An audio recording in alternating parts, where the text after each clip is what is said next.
వినండి, ఆటంకం రాకమునుపు పౌలు వాక్యం చెప్పగలిగింది కేవలం వారానికి ఒకసారి, నెలకు 4 సార్లు, సంవత్సరానికి 52 సార్లు.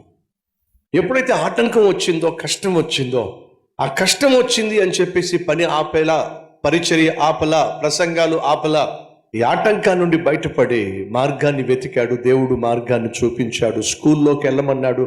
స్కూల్లో ప్రసంగాలు చేయడం మొదలుపెట్టాడు. ఇప్పుడు జాగ్రత్తగా వినండి.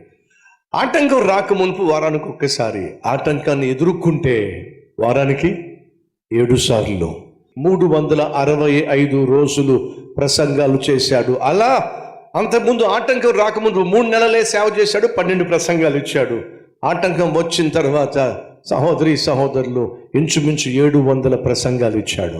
దేవుడు మార్గం చూపించాడు. ఖచ్చితంగా నీ జీవితంలో కూడా నువ్వు దేవుని సహాయంతో మార్గము వెతికినట్లయితే, నీకొచ్చిన శ్రమకు, నీకొచ్చిన కష్టానికి, నీకొచ్చిన ఆటంకానికి, నీకొచ్చిన అభ్యంతరానికి మార్గం చూపించు ప్రభువా, దీంట్లో నుంచి బయటకు రావడానికి, దీన్ని జయించటానికి నాకు మార్గం చూపించు ప్రభువా నువ్వు ప్రార్థన చేస్తే, నా ప్రభువు ఖచ్చితంగా నీకు మార్గం చూపిస్తాడు.